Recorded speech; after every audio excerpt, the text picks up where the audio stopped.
have some academic deficiency like myself. The grade point average is not good enough to go to major universities, but he felt that they would help me.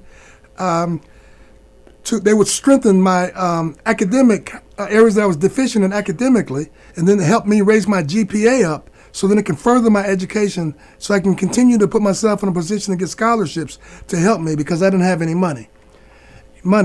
And so it worked. They recruited me to Butler Community College. I stayed there 2 years, and they found out at the age of 18 and 19 that I was testing out in math, English, science at 6th, 5th, and 7th grade levels. Mm-hmm. And so they could tell by looking at my test scores. And so another coach there who took interest in me, and I call them mentors, he says, look, we have a way that can improve your academic performance. We're going to assign you to get some tutoring to help you to strengthen the basic fundamentals in math and English and etc. All we need you to do is just show up and do some extra tutoring classes, and I did. And then and by my sophomore year, my grade point average had risen to 2.10, and I graduated. Not only did I graduate, but in track and field, as my confidence excelled in academically, so did my confidence in teachings in track and field. And I was a 4-time junior college All-American in track and field. I placed in the indoor and outdoor in the low and high hurdles in the top 3 so in the nation. So what is that? Low hurdle again is about 36 inches, and then what is high hurdle? Is there like is there a medium hurdle as well? Yeah, it's different for girls and guys in terms of the height. But for the boys, the high hurdles is about 42 inches high. About 42 inches high. For me, it comes to about my waist. Mm. Yeah, and the high hurdles are 110 meters in distance, about the size of a football field. And the low hurdles in high school were 330 yards during my time. Mm-hmm. But today, when you're competing in the college level, where I went when I went to college, I actually will run 400 meters. The distance is 400 meters with 10 hurdles at approximately 30 meters apart. Mm. There were also 10 hurdles before or fewer? Yeah, there's 10 hurdles in each race. Mm. Yeah, the 110-meter hurdles and also the 400 intermediate hurdles. They call them the intermediate hurdles. What was the record you said that nobody has ever matched yet? Oh, well, at Butler Community College in Kansas, as far as I know, as of today, I'm the only 4-time All-American, which placed indoor and outdoor nationals and became an All-American in the top 3. And then at that Butler Community College. And then also I graduated from Kansas State University. And as of today, I still have the men's intermediate low hurdle records, #1 record. How do you still remember how many years you started? We could kind of do the math, but how many years from the day that you ran that first hurdle when your mentor asked you to just try it out till the day that you set that record? Like how many years apart was that? Oh gosh! So I was about when I first started, I was about 17, and I set the record at age 23. That was in 1983. Oh, about 6 years then. Congratulations! Good job. Oh, thank you. How did you come to try out for the Olympics? Yeah, well, my senior year at Kansas State, you have to qualify. In the Olympics, there's a variety of different events, and there's qualification standards for each event. Yes. Right? So my qualifications in the 400-meter hurdles, I can't remember the exact time which you have to run to qualify. That's okay. Okay. Again, it was so long ago, but I ran under 50.0 seconds. I think I had to run 50.2 or something like that just to qualify for the Olympic trials. Now, the time that I did run at Kansas State, which stands today, is 49.76 seconds. Very good. Yeah, and then I also qualified in the men's 110-meter high hurdles, my time at Kansas State was 13.79. So I also qualified for both, but actually the coach had suggested that I just focus on my bread and butter, the one that I had the better chance of trying to make the Olympic team, which was the 400-meter low hurdles. Mm-hmm. You met, you were roommates with Jackie, right? Jackie Joyner. Yeah, with Jackie Joyner Kersey. Mm-hmm. She's synonymous. She's famous, within the Olympic arena. Yes. Anyway, she has a brother named Al Joyner, who in 1996 he was won a silver medal in the Olympics in an event called the triple jump, and so in 1984 the Olympics was in Los Angeles, and so but we had the Olympic tryouts also in Los Angeles. The USC dormitories at the campus of USC, and then my roommate was Al Joyner. Al Joyner, and at that time, Al Joyner was in his beginning of greatness, but I had no idea who he was ended up going to be and the things that he did. Mm-hmm. Yes. Okay, so then what did you? Let's talk about the later. You were young, and then you were successful, very athletic. Then what kind of difficulties did you encounter that led to? I know that you're doing a lot of anti-bullying work now. Did you get bullied? Is that what caused your breakdown? No, and thank you for asking. I'm very open with in terms of a breakdown that I did have. And actually, it's wow. It's I'll try to make a long story shorter. So I experienced a breakdown. Actually, I was about 26 years old. I believe it was about 1987. 1987, I had moved out to Los Angeles, California. I joined a track club out there called South Bay Track Club, and it was an opportunity to continue in track and field and training. And also, I had gotten married, and then we, had this dream, hey, go out to L.A., something different. The weather's nice, can train, and just kind of see what happens from there. Now, prior to that trip, I was coaching at the same junior college in Kansas that I attended, and then I decided to give up the coaching rings, and then moved out to L.A. And then, from what I know of, I moved in right in South Central LA area. And at that time in the 80s, there was just a lot going on that I wasn't accustomed to. Specifically, a lot of gang violence, and there was violence with conflicts with the police, the sheriffs, a lot of, it appears to be racist wars, and a lot of things in the inner city that I wasn't accustomed to seeing because I didn't grow up in the city. And it affected me in a really bad way. According to my psychiatrist, I had experienced what's called a cultural shock that triggered a panic disorder, some anxiety. And it was one of those things that I didn't know that, and also there was a lot of fears for my life, from my wife, my family, and these fears hurt me really bad, and it triggered some type of chemical imbalance or disorder, and then that caused what's called psychosis, where I was hallucinating and seeing things that wasn't there.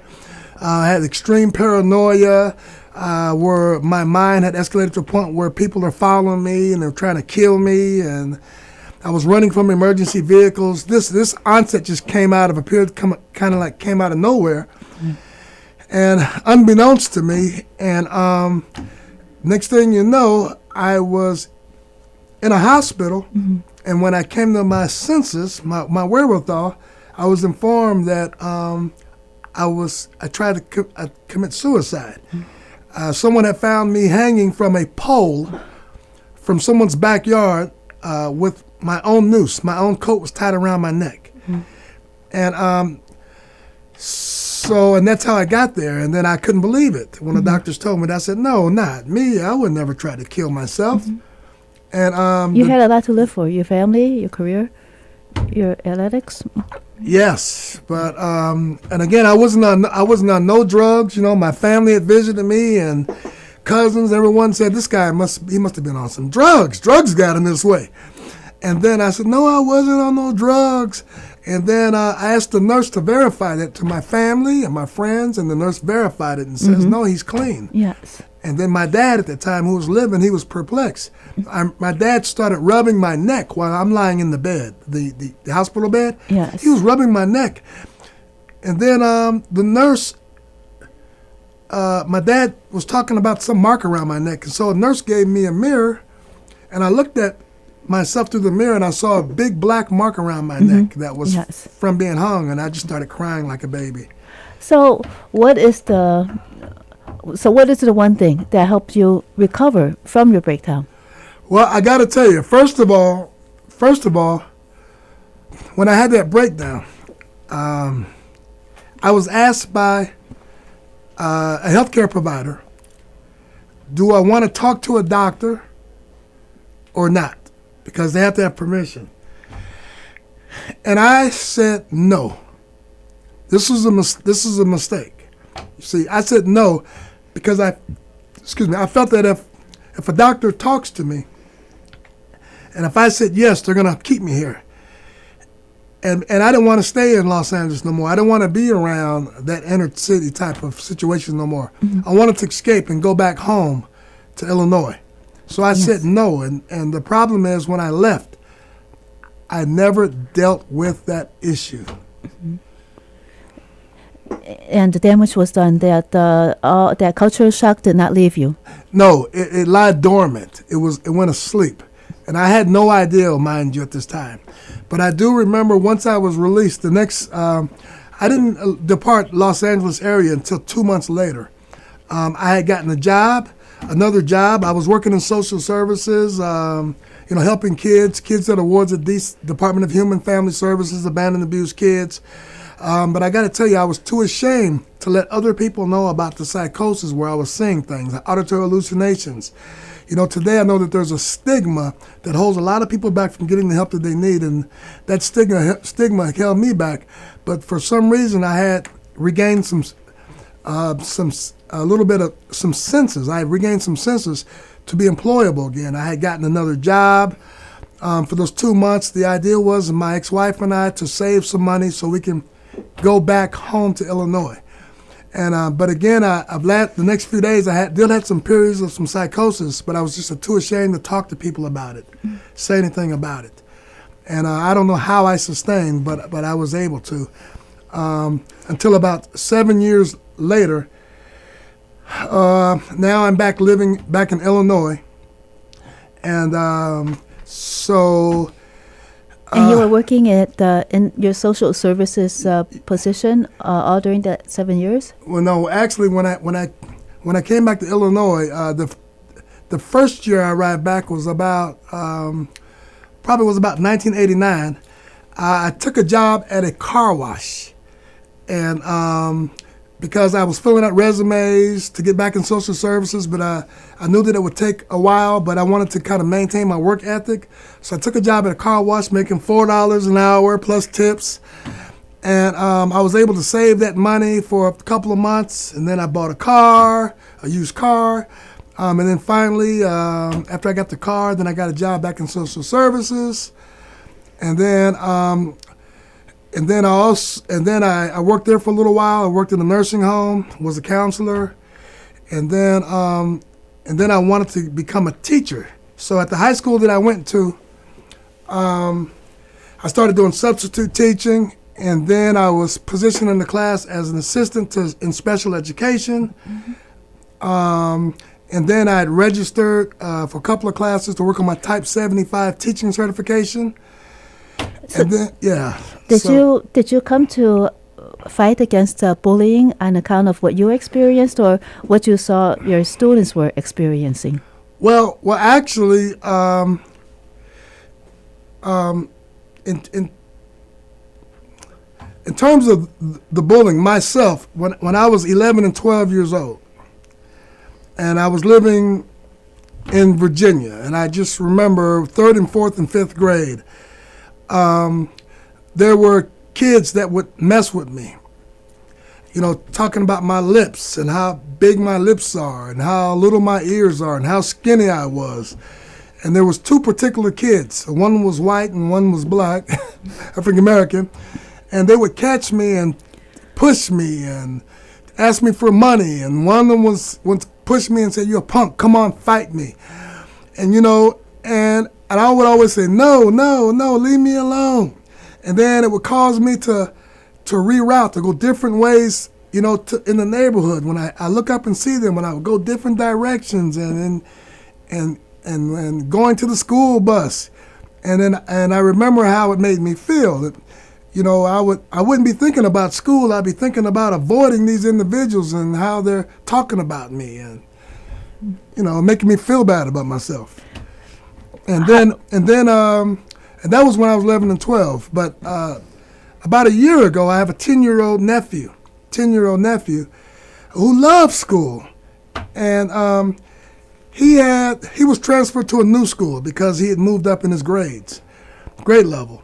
And then at the particular school that he was at, they combined like 4th, 5th, and 6th graders together. And within a few days of the school, some kids, they were messing with him. Two of the kids were older than him.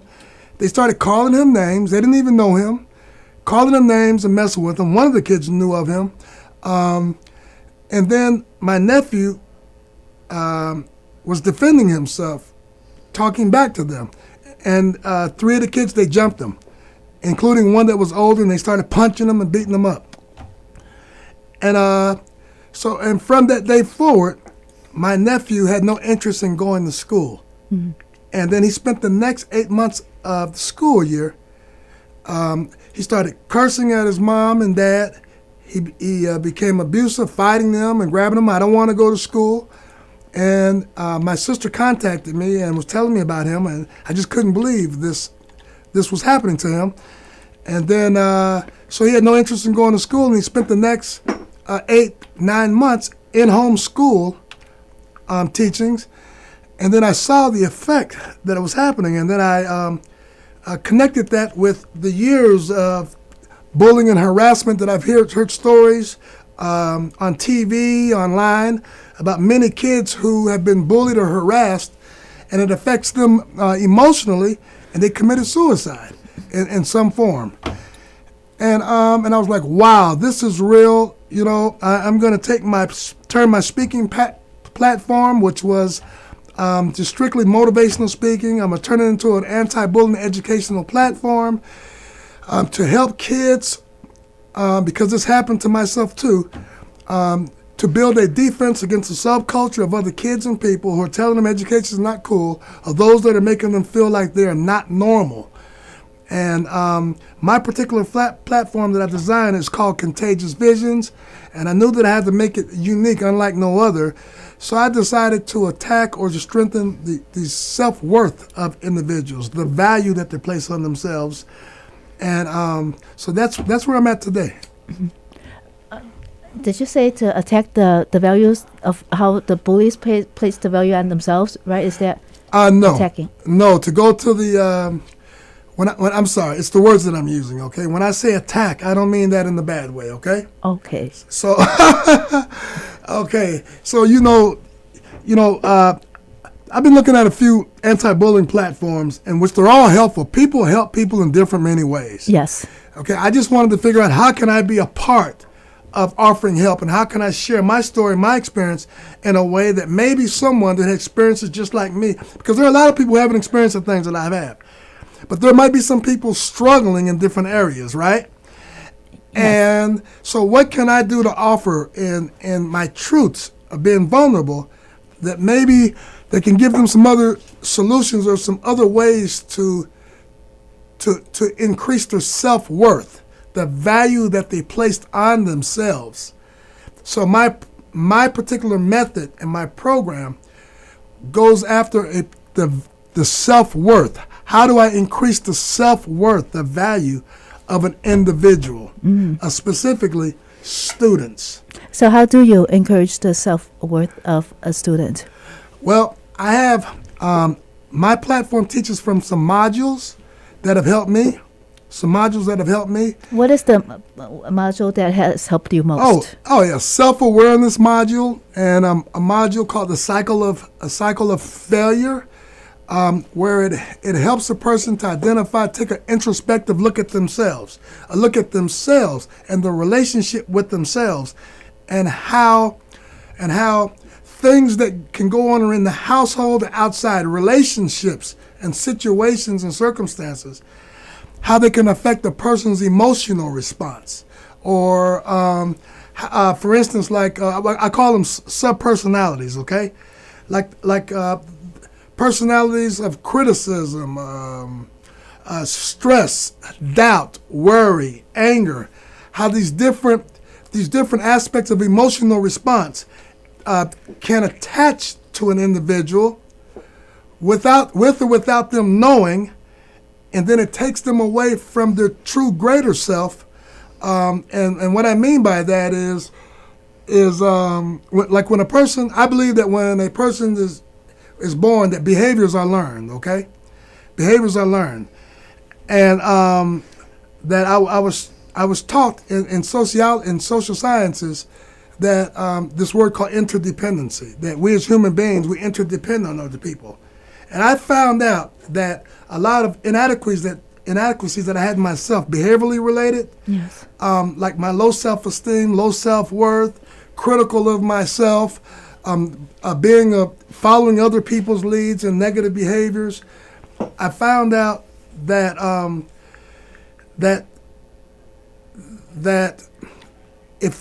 that there are ways to connect with therapists, psychiatrists, ministers, teachers, counselors. There are other methods to help you to cope, to kind of like detach those different personalities from self, and it will empower you to make better decisions and to become a person that you want to be, as opposed to what everyone else makes you think that you are, makes you to believe that you are in a negative way. So what you're saying? Does that make sense to you? What you're saying is that you're helping the young people to detach themselves from what others want them to be, and then help them realize what they want themselves to be. Absolutely. Perfect. Do you have any collaborators for your anti-bullying program? Well, actually, I've designed it to derive on its own entity.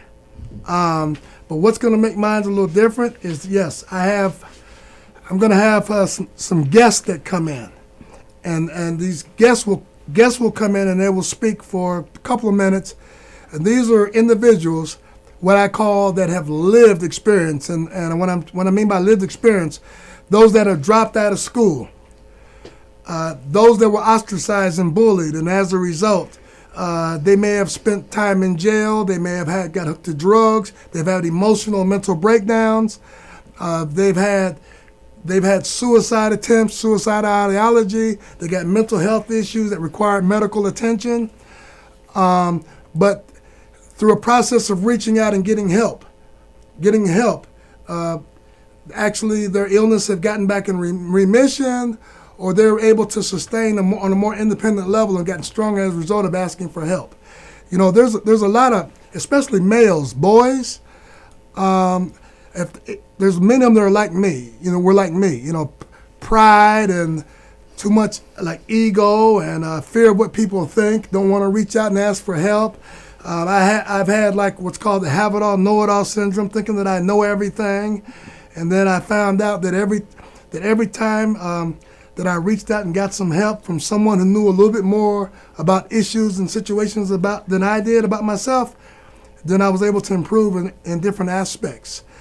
So yes, I'm going to have some individuals come in and speak a little bit about their experience, because it's not that Cause see, I know I don't have all the answers. I don't have all the answers for everyone and do it my way and it's gonna work for you. No, it's not about that. But one thing that I do know is that when because of I also had substance abuse issues, right? And so I was incarcerated so many times, and the last time I was incarcerated, which was 4 years ago, the same module that helped me get my life back, I shared that with a lot of other guys that were incarcerated, and today many of those individuals are Facebook friends with me. They've been released, and as a result of this particular module and taking an introspective look at themselves and our discussions, they have been sustaining. A few have went back, but the majority has sustained, and we're in touch and engaged today to support each other. When you devised these modules, formulated them, and implemented them, did you was this before you were sent back to jail, or was it after the last time you were in jail? It's the last time I was in jail.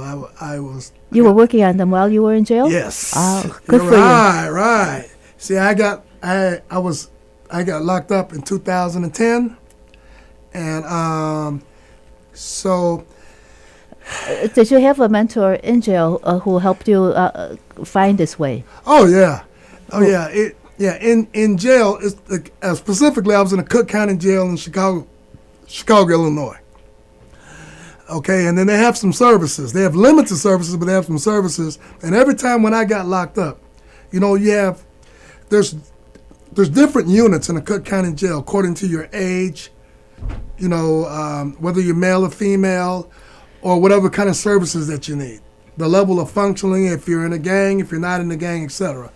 But I was always placed in the psych ward because they had a hospital psych ward. Because every time I went in, I was exhibiting some depression, some mental health, psychosomatic symptoms that they assess. Yeah. I've heard Sheriff Tom Dart say that 3/4 of the Cook County jail population need psychiatric help, and if they had it, they would not have to be in jail. Look, that's 100%. That's 100%.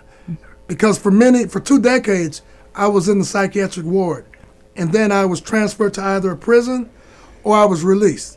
But here was the problem. I just felt that I just needed to deal with the substance abuse, so I joined NAAA.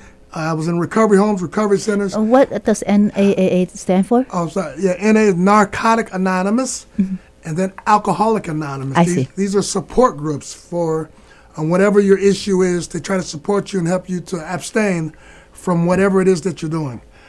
And so with me, I would go in and out, but I just specifically tried to just stop the using, which was cocaine and crack. I got hooked to cocaine and crack. And obviously it didn't work for me. Within a few months after being released, I was back to using again, and then the using brings forth crimes and thefts and burglaries. Fortunately, I didn't have any domestics. I didn't have no gun cases or murders, anything like that. So when you were in prison and you said that someone helped you to develop your module to find yourself, to recover, who was that person, and how did this come about? Well, there was 2 things. Before I went to prison, I'm in a Cook County jail, prior to being sentenced. So there was this company in Rogers Park. It's called Trilogy Behavioral Mental Health Services. Yes. Okay? They had a jail outreach program. And what they do is they show up at the jail periodically, and they obtain the database from the jail of those that are in the hospital section of it. And my name was in their database. So they saw my name, and then they called me to come and meet with them. So I got a call, and a correctional officer escorted me to have conference with them, with one of the reps. And the rep noticed that I've had years of being in a Cook County jail and the hospital, and they wanted to inform me of some new information that I wasn't aware of. The individual said to me that we believe that there's a strong relationship between addictions and mental health. And so this was something new that someone brought to my attention. Although I was a social worker, I felt when I was a social worker, I felt that I can always handle my own problems, okay? But they had me take an outside look, get on the outside of myself, and look how these services could help me. And then, so I listened to them, and then it sounded logical to me. And at that point, it was the only thing that I had, because I was at a point that I must change or die. I just knew that, because I had 2 suicide attempts prior. I kept getting locked up. I was in the streets with an addiction, facing guns and sleeping in abandoned buildings, and was homeless for so many years. So I wasn't happy with the way I was feeling. I was inflicting harm on other people. I was homicidal and a suicidal rate. So I was just lost. And so the only thing I had was what that person brought to my attention. And So how long were you in the Trilogy program before you really substantially improved? Well, actually, once I was sentenced to 4 years, certain prisons, they offer educational programs. So the first thing I did, I signed up for 2 substance abuse classes that for a duration of 6 to 9 months, and I got certification in those. And then the substance abuse classes helped me to see why I could not use certain substances and how the substance would affect my brain. Okay? So then I entered into another class, and it was certified in addictions. And the acronym is CAPS, C-A-A-P-S, Certified Associates in Addictions. And that was an 11th month course. And so I was taught by educators a little bit more about drugs and the effects, and it teaches in terms of a science. So I got my certification in addictions in that. Then I joined, while I was in prison, a lifestyle reentry program. And the lifestyle reentry program helped me to look at how What is the organization behind that? Lakeland College. Lakeland College was in southern Illinois, the one that I'm familiar with. And Lakeland College, they had a program inside the prison that I was in called Robinson, Illinois, Robinson Correctional Center, Lakeland College. So they had these programs, and so I joined these programs because, I've always been stimulated by education, so I was just hungry to find out how to fix myself. Yes, of course. Yeah. So I joined Lifestyle Reentry class, and that helped me to, I took some courses like criminality, to get rid of criminal behavior, criminal thinking, And, so I just got deeply rooted with this introspective look on how I became what I became, and then how to reverse that. And then I saw it being a very effective programs for other inmates. But in terms of the modules that I'm talking about, I've always wanted to get out. I'm not a writer. The book that I wrote, I started journaling. I'm a journalist, so I was just journaling a lot of things that was going on in my life. And then a correctional officer had saw me journaling and read some of the things that I wrote and says, hey, you should turn that into a book. And if you're willing to risk being vulnerable and talk about your life, you could help a lot of people. So in that process, I was like, wow, that's something. So there's a motivational speaker named Anthony Robbins, and an inmate, while I was in those last 4 years, an inmate had gave me a book by Anthony Robbins, and the book was called Awaken the Giant from Within. And in that book, Anthony Robbins was talking about how he create a mental shift in one's brain to put them back on a positive path. Hello. How do you do that? Yeah, positive path, because it happened to him. And so, he had these modules, what I'm talking about, and he targeted like self-awareness, the cycle of failure, and how if you can look and see these things about yourself, like criticizing yourself, impatient, worry, stress, doubt, he would reverse it. He would reverse it with positive acronyms, and he felt that what you think is what you're going to believe. So if you reach out with mentors and talking to psychiatrists, social workers, or people with like-minded, if you reach out and talk to them, that other people can give you different ways to look at yourself that's in a positive way, like-minded people to take you out of this frame of mind. And so that's how I started looking at his modules, and I started applying the positive things that he was saying back to myself through a period of repetition and believing it. Did you form your own modules that were different from his then? Yes, I added a little twist to it. How so? Yeah, I had a little twist to it. How so? Yeah, I had a little twist to it by putting, I don't know how to say it, but I was able to share my story, okay, and equate it to the module. I don't even know what I said. I can't explain it right now. Let's put it this way. Did you base your module on something that was maybe did not fit for you from his module, or did you extend his module so that it became a greater tool for you? No, actually, I give him all the credit for the modules. Okay, Yes. I give them all the credit for the modules.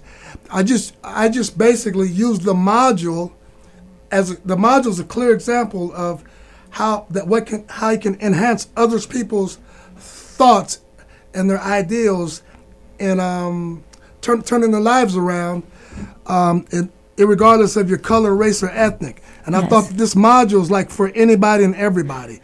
So I did not design this module.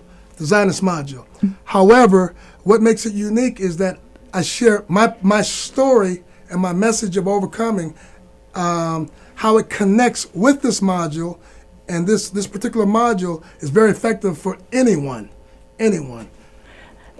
So you made the module more accessible to different situations. Yes. How did you do that? Different situations. Well, because Anthony Robbins, he did it.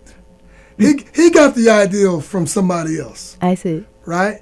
But the person who designed this module, they wrote it in a way where anyone can use it and apply it to their entire life in different aspects, and it just depends, Like I said, there are going to be some people may not get it, or they may not have the life that I did, or academic deficiencies, very low self-esteem, very low self-worth, mental health issues, suicidal ideology, pride and ego, and from passed on through family and generations to don't open up and ask for help, suffering in a silent way. The module is a self-help program, basically. There you go. And I told one of my friends, as a matter of fact, that it's designed in a way for self-seeking help and self-seeking help. You can't. The best way to help yourself is you have to start with yourself first. Yes, I would say that. Yes. How is this module different from others, would you say? Have you tried other self-help programs? Well, I just believe that this module is, I don't know. I would say there's a variety of different things that can help a lot of people. What may work for you may not work for me. So I do not take nothing away from any other platform or whatever that can help anybody. Yes, sure. Have you combined aspects of your anti-bullying program with this module? Yes, because I believe that by me targeting the self-awareness module, it could actually take a person that's considered a bully, Yes. and empower them to see how they became that way, but they really aren't that type of person. Right. And also those that are being harassed or bullied, in the same token, it can help them to build a stronger defense through increasing their to self-worth, the value they have on themselves, and with some other coping mechanisms to navigate through being teased and harassed. So I want to hit twofold, to empower those that people write off and say they're bullies, and then those that are also being harassed and bullied. Have you seen this program work for people who were bullies and for the victims? Oh yeah. You know what's funny? I have an easier time explaining and teaching when I'm in the audience than I do at times to get someone else to understand that may not think or have the vision that I see already. Okay? And it's been very effective to those, like I said, in jail and in prison, those that dropped out of school in the 9th grade, those that are like, I know quite a bit that receive mental health services like I do today. I use a similar format when I speak to them, and I get positive back responses from them. Their lives, they've said, hey, as a result of some of the things that you're talking to me about, I feel better about myself and I'm changing. And in this past 2 months, I actually initiated this at 2 elementary schools in Rogers Park, Illinois. One is called Hyatt Elementary, and the other one is, I can't remember off the top of my head. Dale? No, it's Hyatt Elementary. Newfield? No. But there's 2 elementary schools in Rogers Park. And anyway, I was invited to speak on what's called Career Day. Yes. Yeah. And then I spoke to 2 5th and 6th grade classes, and I spoke about my life, and I talked about attitude, the attitude goals, sharing about how I was bullied and how the attitude affected me with my academic performance, and with my ability to reach my potential in school and my dreams, etc. And so about a week later, I received 15 letters by the teacher and the students thanking me for having the courage to talk about bullying, attitude, suicidal ideology, how I fixed it, encouraging them that it's okay to ask for help. See, these are letters like that let me know that when I do speak, it's very, very effective in my message. In those letters, were there any indications of whether some of the letter writers were bullies or victims? And then what about the percentage? Would you say that the individuals that gravitate toward your program, do they tend to be more of on the bully side or more of on the victim side, or is it 50-50, a mix? Yeah, more on the victim side. Mm-hmm. And then, however, there was, in 2 of these classrooms, I know there was three boys and a couple of girls, because they mentioned it to me, that have, as a result of them, someone picking on them, I'm going to use those words, some other kids picking on them, then they started picking on other kids, okay? And the girls too. Someone's picking on them, and then they started picking on other kids. It's a vicious cycle. Yes, and because other kids were watching, and then, now if I don't pick on them back, I'm going to look like a punk. Other kids are going to start messing with me. I look like I'm soft. Mm-hmm. So, yes, but I have to tell you, that those same individuals, when I spoke, I've seen some of the kids cry a little bit, and then I have this saying that what comes from the heart reaches the heart, mm-hmm. and when a person sheds tears, they may be at the end of their rope in certain situations. So, so I saw some tears, I shed tears, and but I got to tell you that some of those kids that were like the kids or the teachers or people would consider cause trouble in the classes. Those same kids came up to me and said, "Thank you. I'm going to do my best, Mr. Mercer. Mm-hmm. I'm going to work on my attitude." Good job, Julius. Your book, that A New Fire in You, is an autobiographical piece? Yes, self-help, or is it more? Yes, autobiographical self-help. Mm-hmm. Like I said, it was journaling. By the way, the other school is called Kilmer Elementary. Kilmer, okay. Yeah, Kilmer and Hyatt Elementary. And Hyatt, yes, yeah. Thank you. Mm-hmm. Yeah, it's, like I said, I'm not a writer. In fact, I have been some people have made some critical remarks about my writing and et cetera, grammar, et cetera, And then I never professed to be a writer, nothing like that. I never thought I'd be writing. And then a friend of mine brought it to my attention, you're journaling. And I'm like, yeah, that's what I was doing. I was just journaling, and I need help from someone that knows how to professionally edit to make my journaling look grammatically correct and look as if it's writings. And so, I'm in the process of getting some help by a dear friend of mine, and to help make what I have look like something presentable and professional. And I'm this individual, I really respect. I'm not going to say his name. I really have a lot of respect for him, but I'm hoping that he can help me. I just try to journal, and I try to just be open, and with an account of how my life, filled with a lot of promises and achievements, was shattered by a series of altering experiences. A new fire in you. What is the fire? What does the fire represent for you? Yeah, well, as an athlete in high school and in college, I was like one of the captains or co-captains, and everyone who knows me throughout the country in track and field, and everyone that I coached a lot of people, a lot of kids, and had a lot of different teammates. They know that I have this enthusiasm that comes out. I generate this enthusiasm like, yes, get fired up, yes. I learned through great coaching from former Olympic coaches to just create this enthusiasm that just gets you fired up, and it becomes contagious. It can catch on in a positive way to other people, where not only myself and other people may end up achieving certain results that no one thought was possible, or even they couldn't think they could. Because I did it. I did it because of enthusiasm. I call it a fire in you. And I got the title of the book, A New Fire in You, from one day I was watching this pastor named Joel Osteen. I kind of like watching him because he's like a spiritual pastor with motivation.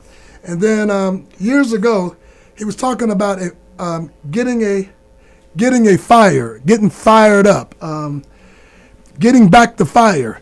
And then I went to bed that one evening, and then I woke up, and then the thoughts had hit me and went, A New Fire in You. Great, that's the title.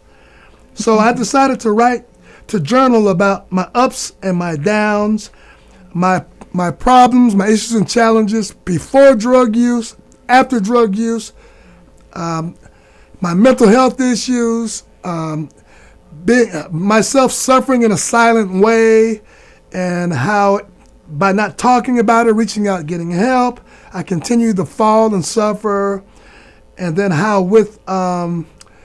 just basically how getting fired up, how to get that life back. And I thought that if I shared my story and what are some of the things that I did to get my life back, that it can also create a new fire in someone else. Again, I've had situations where I've tried to explain, where I'm explaining my ideal in the direction of my Contagious Visions program to other people. And some other people, they're cutting it up or criticizing or thinking that it should be this way, or they think that it should be more of a traditional way everybody else is doing it. But my vision, my thing is just a little bit different. I had to tweak it just a little bit different because I wanted to kind of stand out to be different, but yet be just as effective of other programs and other ways that people are contributing to today's society. It's not about me. It's about taking what I have and what I've learned and offering as some possible options, alternatives, or solutions for somebody else. Again, it doesn't mean that it's my way is the way to work for somebody else. But I guarantee you that any child or teenager or youth that attends my symposium, when they leave, they will have a stronger attitude, a stronger fire that can catapult them on a continuation to try to reach their dreams. And then you have some individuals. I noticed that you have a lot of kids that don't have no ideals. They don't have a dream. They don't even know where they can go. So what I do is encourage them to connect with mentors, coaches, teachers, counselors, because see, these are people that can help you to put dreams and visions together, to help set goals. Do you have any mentees from your symposiums that asked you for help and that you've kept in touch with? Yes. Now, from that perspective, yes. From my symposium, I have to say no, because this coming Wednesday, October the 3rd, will be my public debut of the symposium. Oh. Okay? Yes. At the Park Forest, Illinois Library at 5 p.m. Okay. Yeah.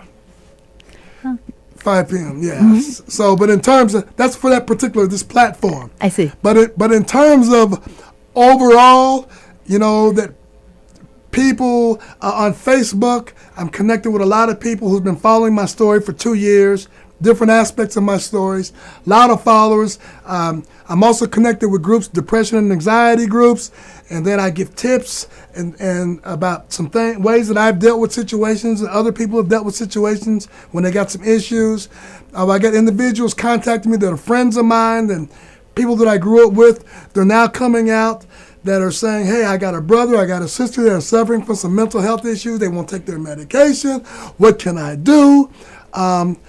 Do you have any suggestions or to help them, or those that are struggling in classrooms? I know my kid is smarter than what the teachers are telling me they are. My kid's in trouble. Do you have any suggestions? And so yeah, I'm connected with people, giving them some things that I know, or I'll give them my card and my website and have them connect with me, and I'll be there to speak with them. But in terms of my platform itself, I was asked by an individual that maybe I should give a phone number to stay in contact with individuals, but I've decided to just hand out literature, community resource linkages, literature for parents, and some resources for the youths, those so they can contact themselves. Absolutely. I'm not a specialist. I'm not a crisis worker, nothing like that. Yes. But however, my strength is empowering those to reach out, that it's okay to ask for help, yes. and there's some help out there for you and around you. This is WZRD Chicago 88.3 FM. We have in the studio with us today Julius Mercer, a former Olympian and also a self-help guru. Could we say that, Julius? Well, no, I was an Olympic level competitor. I see. So I didn't make the Olympic team, but I was world class ranked and made USA teams. Oh, thank you for clarifying, but it's still a very significant achievement. I appreciate that. You are also on the advisory board for Trilogy. Just give us a short description on that, and then we will have to wrap this up. Well, it's the client advisory board. So at Trilogy Behavioral Mental Health Center, you have patients. I'm a patient. I'm a client, right? And then you have the administration. Then you have the healthcare providers. There was a committee that was formed by the clients, the patients. On their own initiative? No, actually, it was already in action before I got there. Yeah, and yet some clients met with a staff. One of the staff said, "Hey, maybe we can." They had an idea to connect with some clients, and they wanted to develop client advisory committee, and the advisory committee would act as a voice to the administrator, yes. because you have high and low functioning and individuals that they have some issues, they have some concerns, they have ideals, they have some creative ways that can enhance or either give them some understandings, but sometimes their voice is not heard for whatever reason. Their voice may not be heard. So the advisory committee is there and we have like a suggestion box. And so we talk to individuals. Do you have concerns? Do you have ideals? Do you have some art? Do you have poetry? Do you have something that can make the day go by a little better, like events that we can have? And then the committee will look over all the ideals. They write the ideals on a paper, put them in a suggestion box, and our committee will look at these ideals. And then we present these ideals to the administration for their scrutiny. They'll look at it and say, hey, we can do this, we can't do this, why or why? And we go after the administration like, why you can't do this? What's wrong with this? And then when they tell us the reasons why or we can do or cannot, then we give the feedback back to the clients or the individuals. And they could tweak their proposal so that eventually, hopefully, those proposals will be accepted by the administration. Yes, some get accepted and some don't because the administration have rules too. Yes. They have bylaws, they have HIPAA laws, so they can only do so much. And then you explain those rules to the clients as well. Yes, we have to. Very good go-between program. Yes. Thank you so much, Julius Mercer, for being on WZRD today. You've provided a lot of insight. And again, repeat the book signing event for our listeners, just as a reminder. Well, actually, it's okay. It's October the 3rd, this coming Wednesday, at 5 p.m. at the Park Forest Library in Park Forest, Illinois. Yeah, and also you may go to my website.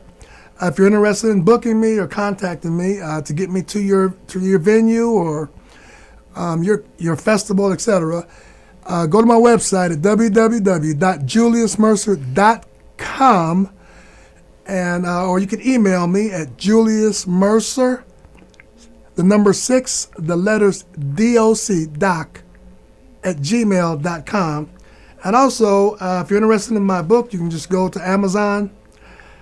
Go to Amazon and just type in Julius Mercer book or A New Fire in You, and read my book and give me a review and tell me what you think. Julius, just for very short advice, Sure. like about maybe 3 sentences or so, do you have any advice for students and our listeners about anti-bullying advocacy and helping the mentally ill?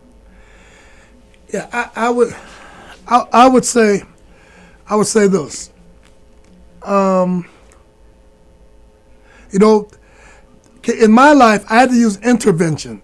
Like let me gather myself. Could you rephrase that question, please? Any advice for students and our listeners about advocating against bullying, anti-bullying advocacy, and helping the mentally ill? Yes, I would say you have a voice. I would say use it. Use it. And in terms of those that are like mentally ill that you may see, I would say offer, have a sense of compassion, because just because a person may have some mental illness, it doesn't mean you're a bad person. It doesn't mean that you're different than anybody else. But in terms of anti-bullying, when you say the word anti-bullying, I'm thinking of, I would say be kind to yourself. What others may think about you or say about you that in a negative way, I want you to know that just because they say that, there may be something wrong with them and not with you. Not with you. If someone pushes you or want to fight you and harass you, don't use the same measures that they use. Don't use the same thing back to them. Do your best to speak out, talk to your teachers, again, counselors and mentors, address these issues. There's some statistics that show that 83%, I believe, of girls, they will speak, 83% of the girls